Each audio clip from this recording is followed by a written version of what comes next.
which is where Albert Pike is buried. And we went there to find symbolism that we could share with you to try to expose the interconnections between now Boule and Skull and Bones and Phi Beta Kappa and Round Table Group, etc.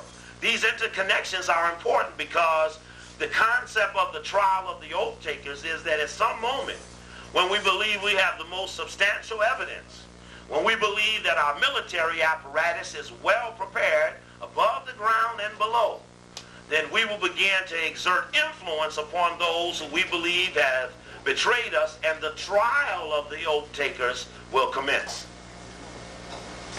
Check.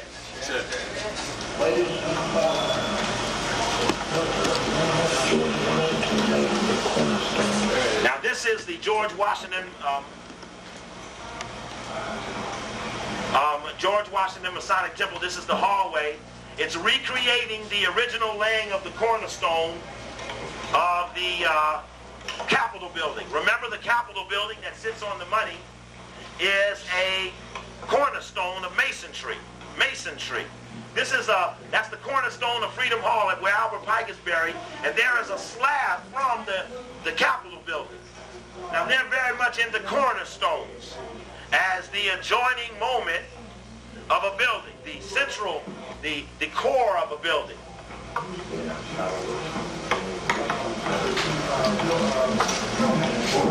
Now, at different times you'll hear the white tour guide. You're allowed to bring. That's the only picture George Washington ever posed for, and as you can see, it looks nothing like the dollar bill, which raised the question that Adam Weishaupt actually had in the crackdown on the Illuminati, left Europe and came to America and assumed the body of George Washington. Thomas Paine wrote a letter to George Washington saying, I believe you're an impersonator. You're not looking or acting like the Washington that we know. Thomas Paine was eventually incarcerated in France and was one of the only American revolutionaries that had a bad career after victory. Can come out. This is the white tour guide. Now, interestingly enough, I hadn't been in this building in a year and a half. I went there with my friends. We're going around, and he looks up and says, oh, yeah, this is a troublemaker right here. And he goes to a certain book, talking about proofs of a conspiracy or something, and says, it's your book over here. And it was a book of a guy they killed on the conspiracy of masonry. I'm sorry. Yeah, he got a veiled threat. But that's all right, though. I think that's what you call a mutual business. Because we have made clear to them that we are of a higher order. And we lay claim on the secrets that they're perpetrating. And at one point, we're going to clash. So the white guy makes a point of saying some people are kind of born with the knowledge. We understand that they might not have gone through the rituals, but that they have the knowledge, and we respect them as having the knowledge without ceremony. That was an interesting thing, too. Interesting dialogue. Albert Pike is buried right behind this wall. That's his grave right there. This is what they call the Great Staircase. This is walking into the lobby of the George Washington Masonic Temple. This is 7 blocks down from the White House on 16th Street in Washington, D.C. Of course, there's been a big fight to remove this statue from Judiciary Square. Judiciary Square. And of course, the judiciary is a Masonic creation, along with the 3 branches of government: executive, legislative, and judicial. Ain't that right, brother man? I know, brother man, no. Show you right. Now, this is the coming in. It says Slave Frater. There on the table means welcome, brother. And they have 2 phoenixes with the wings out on the table greeting you coming in. And he wrote this Mars. Now check this out. This is the last known king of Hawaii. No, this is the new guy. This is the new Shriner man. He's from Little Rock, Arkansas, and they say the Shriner convention has to be held in the headman's place, but the hotels aren't big enough there, so they're going to put it in Indianapolis. He's the present head of the Shriners America-wide. They have Bibles opened up, put in books. At different times we go up on the Bible, which is in case to see what pages that they have in fact laid out. And so we wanted to get on the camera different pages. Of course, if we would have freeze framed this, you could read carefully. Like at different times they have the Song of Solomon. And the I'm black, I'm real black, being in a building with all whites.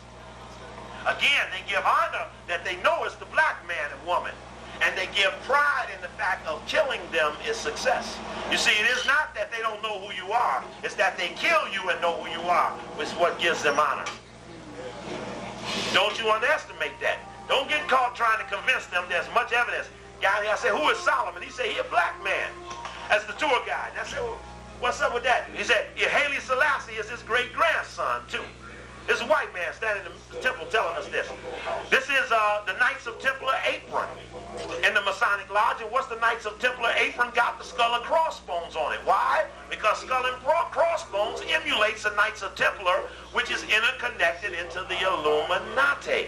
Go back and see how the Knights of Templar were destroyed. 1314. Jacques de Molay. What Clinton is a senior de Molay. He's the only president who was ever a senior de Molay. That's the Masonic white youth organization. They have a parable there about Moses at the burning bush. Moses at the burning bush is the logo for the University of Kansas, which strategically sits right in the middle of America. They have a line there, and they say this is the middle of America right here. There are more Rhodes Scholars from the University of Kansas than any other university in America, including Harvard and Yale. Why University of Kansas? Why Moses and the burning bush as the school's logo, which is a religious symbol for a state school?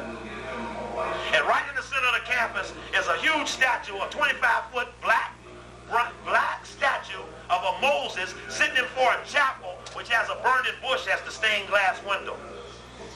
I've got it on videotape. At one point, I'll bring it. No, I kicked something. At one point, I'll bring it and hook these together for you. The important thing is I wanted to show you what those aprons look like. Lafayette gave George Washington his first apron, his skull and crossbones apron. What does the skull and crossbones have to do with skull and bones? The Knights of Templar, the Illuminati, the Masons, the Phi Beta Kappa, and the Boule, and the Alphas, the Kappas, the Omegas, the Qs, the Zetas, the Sigma Gamma Rhos, the Alphas, and the Deltas. What does it have to do with all of that? This is a statue that they have there on the Knights of Templar floor, where a white man, Jesus, leans up to the great God, and the great God got a black hand. Do you see that? Let me go back. You see that? And it's funny, we asked him, say, well, what is that? What is that up there? He said, that's God's hand. I think Ed was the one that asked him, said, what is that up there? He said, oh, that's God's hand coming down from the sky. These are all white. It's a white institute. It's $1 million institution. Look at this. Oh, maybe I should put this. There it is. It's coming. There it is. With my gun. Right there. That's right. There. Show you right. That's right. Now that's some heavy business. That's some heavy business. Now what is it that they're doing? What are they doing? Because then here comes Bill Cooper. Here comes Ralph Epperson. Here comes William Steele. Here come the Hunky Books. In the Hunky Books say that Osiris, Horus, Isis, and the original black thing is really all pagan thing.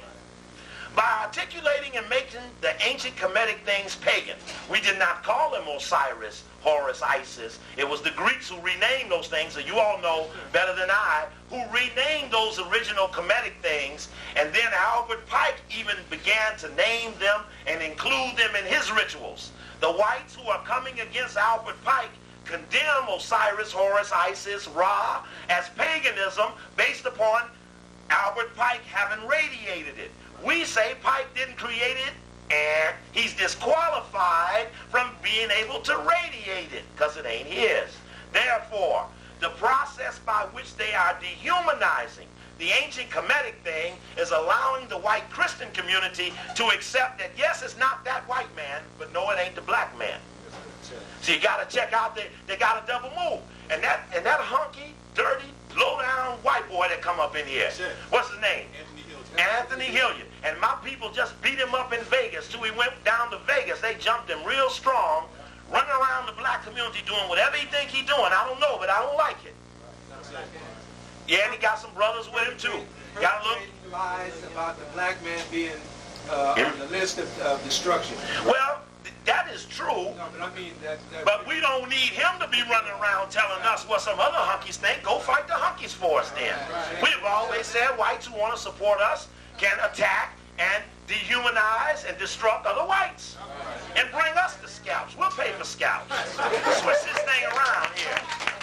But we take this as a position that help from them must be exclusive beyond our neighborhoods. And I say the same for the LaRoches, and I feel the same about the Falanis. And I say that because I don't trust them. I don't. Now, this is the Knights of Templar floor. The next floor, on the 9th floor, the guy was getting close to closing. The guy didn't want to take us there.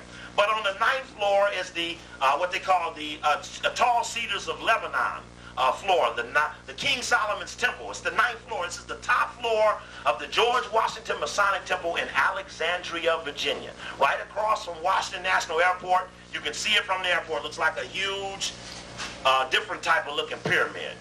Now, on this 9th floor, which is the Solomon floor, you'll see that, now remember, the Grecian Sphinx is the number 9. Now here we go to the 9th floor of the White Masonic Temple. Okay, now we're going up to the 9th floor, it's raining now, and I'm sure that you just... When you get up there, you can walk around the outside, but I didn't want to go outside. I wanted to get this on the camera. So actually, we're on a descent. I had to get that on the camera. These are, in this particular display, the guardians to Solomon's Temple. Now think about that. I'm an advisor to the king. I'm a Grecian Sphinx. How similar does that look to this? Show you right. Show you right. You've been there. And there are 9 of these leading up a stairway of 9. And then they reduplicate the demonstration where Solomon is going to kill the woman's baby. And then the other woman whose real baby it is says, well, no, let her keep the baby rather than let the baby be killed. And they knock out that allegory over this display guarded by the Grecian Sphinxes. And I asked the guy, I said, what is that over there? And the hunky said, I don't know. Now they all over the walls, all that's up there is this here. He said, I don't know. I said, come on now, man, you know what it is.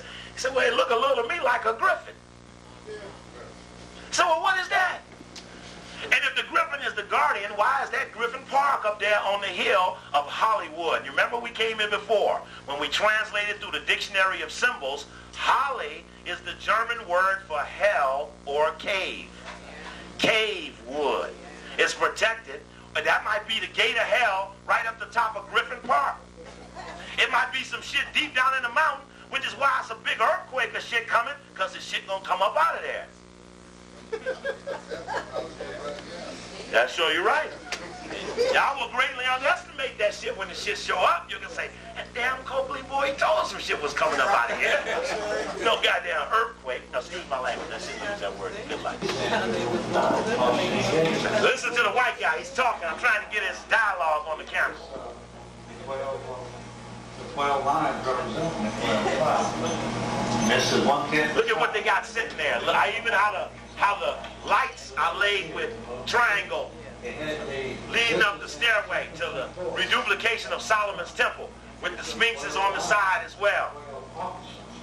3 facing the south, 3 facing north, 3 facing east, 3 facing west, representing the 12 tribes of Israel. You hear what he's saying? There was 12 tribes. 3 facing north, 3 facing south, 3 facing east, 3 facing west, representing the 12 tribes of Israel. Representing the number 7, which is the holy number in the Masonic order. 7 is a holy number in the Masonic order. This right here, there's nothing secret about it. It's the whole story of the Masonic order. King that King Solomon was a just man. But King Solomon had his faults. Like, you know, every man has faults. King Solomon, he too had his faults. He was what we call a womanizer. Failing of many men.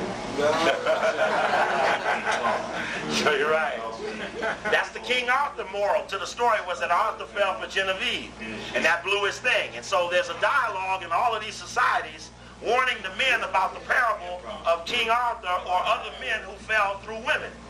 I don't know why it's there, but it's there. It might be a wise lesson for any man. But King Solomon was a good man. But, you know, every man, that proved one thing, didn't it? That King Solomon was human. That's right. That's right. Now even the light switch goes up to a triangle. Now they have this reduplication of the building of Solomon's Temple in a mural that goes across the wall. has nothing to do. And each different scenario is like 8 million different things happening on this mural. It's not a with picture. It's a individual things going on in a picture. We just speak to this picture. One of these pictures, you see what? A blue thing with Grecian speaks up on it.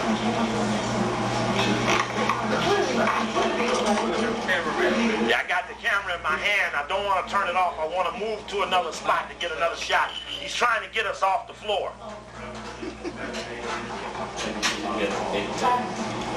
If you want to see some Sphinx, you know where Louisiana Avenue? That's Albert Pike State. You know where Union Station between you? Right there, the Arcadia Life Insurance Company. They have two of the best looking Sphinx. They represent power and wisdom. Power. Tell you how white people, when they talk about power, they always be lowering it down. We say power. They say power. They got all of it, right? It's all over them, man. Power. It's like don't get no juice off of that. Right? He's now saying this book. He said this is a troublemaker's book in this case here. This is your book. Telling me that's my book. It's a book called Proofs of a Conspiracy by John Robinson.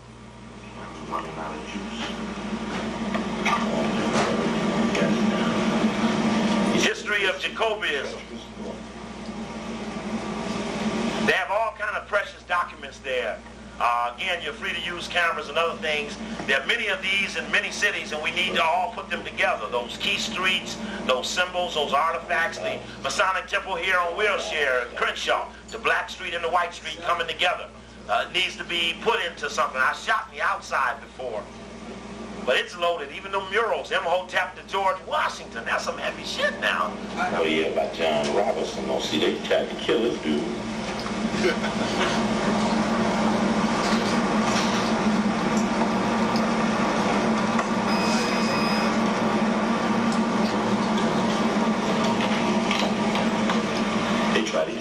John Robinson. I got this book in the modern version.